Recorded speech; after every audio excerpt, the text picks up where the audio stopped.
que j'avais, j'ai toujours été l'éternelle adolescente. Alors, j'imagine, mais je n'ai pas.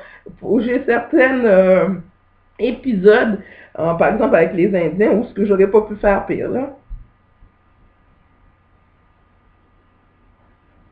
Oui, oui, j'ai tout perdu en 2010. Oui. Ben, j'ai tout perdu, à part le fait que j'avais fondé une organisation, OVNI. C'est le seul constant qui est resté dans ma vie. Euh, L'organisation OVNI, c'est mon bébé, euh,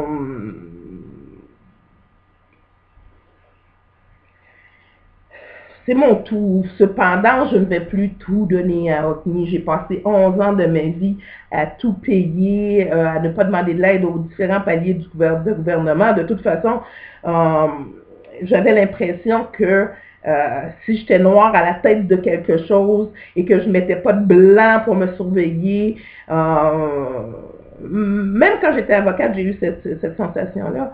Euh, je n'aurais pas d'aide du gouvernement. Alors, j'ai à tout payer. Maintenant, ben, je fais des demandes de commandite, je fais des demandes d'aide. On parle plus que fait à OCNI aussi, parce qu'avant, toute la proportion d'enfants abusés sexuellement qu'on devait protéger et garder, les viols, c'est pas le genre de truc qu'on met sur la place publique. Donc, OCNI n'a pas parlé de lui à part euh, deux, trois décisions de cours qui ont été publiées. OCNI s'est fait très, très, très discret, euh, plus par besoin véritable d'aider euh, qu'était de l'argent ou encore de reconnaissance. Non, mon besoin de reconnaissance est devenu beaucoup, beaucoup, beaucoup, beaucoup plus tard. Euh, je pense avoir été nominée 2 fois pour le prix du ministre de la Justice et malheureusement, euh, les Haïtiens ont toujours été une catastrophe dans ma vie, je dois l'admettre. Euh, Heureusement, je suis une interculturelle, trop haïtienne pour être québécoise, trop québécoise pour être haïtienne. Il y a toujours eu un Haïtien méchant.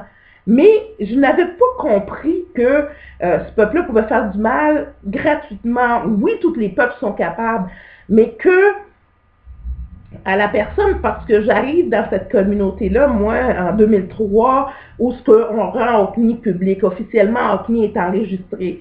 Euh, et je me suis aventurée, j'aimais mon peuple, j'avais besoin de toute cette identité d'haïtien. Maintenant, je vais me contenter d'être une interculturelle, trop haïtienne pour être québécoise et trop québécoise pour être haïtienne. Mais de l'autre côté aussi, depuis 1976, quand le Québec a perdu le référendum, quand ensuite il y a eu la mort de Tipoil, René Lévesque, je crois que ça a brisé une alliance entre moi et le Québécois. Donc, j'ai eu euh, deux parties de moi-même, finalement, que je détestais, tant qu'une partie de la québécoise que l'autre partie de l'haïtien. Donc, il a fallu que je me fasse une identité propre à moi. Je suis une interculturelle.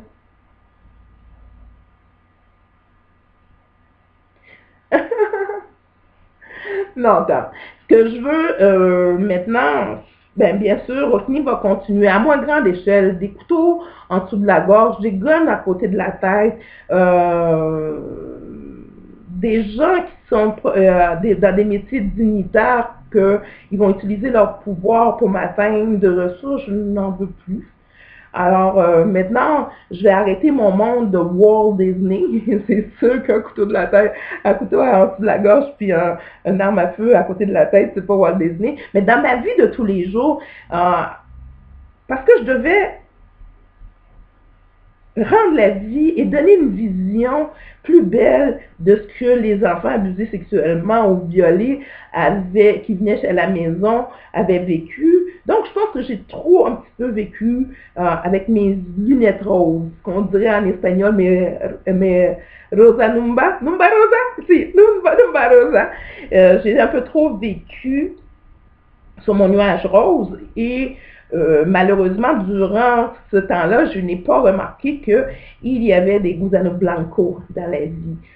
Gusanos blancos et des tibères blancs. J'ai pas remarqué qu'il y en avait dans la vie. Pourtant, particulièrement pour l'argent, j'aurais dû, parce que j'avais mon frère Patrick qui se promenait avec un coat jeans dans mon enfance qui disait que l'argent rend l'homme semblable au yen. Donc, cette image-là, il la portait constamment. Et donc, j'aurais dû savoir. Donc, mais j'ai fui en me créant des yeux de Walt Disney, quoi. Oui, ça, l'argent de Walt Disney. Ben, aujourd'hui, je vais être capable de m'acheter une Escalade, des diamants. Je vais faire le tour du monde. Arrêter de consacrer ma vie à réparer des torts envers moi et les torts que les autres ont causés aux enfants. Je vis pour moi. Aujourd'hui, ben, je commence à être vieille, puis j'ai besoin de moi, de m'occuper de mon moi. Mon accident en 2008, où d'ailleurs, je porte encore les grandes marques et le truc au niveau du bras. Ça a fait que, n'ayant personne qui soit venu à mon secours, devant tout faire toute seule, au moment les pires de ma vie, ben, ça a fait que, je dois prendre soin de moi. Wonder Woman doit prendre soin d'elle.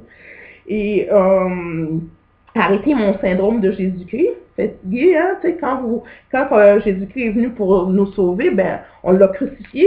Donc, faut pas que je m'étonne que quand je me prends pour Jésus-Christ, qu'on me crucifie. Alors, c'est ça, comme je disais, le tour du monde, puis m'amuser, vivre, quoi. C'est un cadeau du ciel, puis je veux tout simplement être heureuse. Ma vie n'a jamais été banale. Je vous dis pas qu'elle a toujours été heureuse, mais elle n'a jamais été banale. Et je suis fière de ce que j'ai accompli. Je suis fière de ce que je suis. C'est sûr que je vais arrêter d'être la belle personne niaiseuse, mais je vais continuer à être une belle personne. Merci, Tom. Bye bye.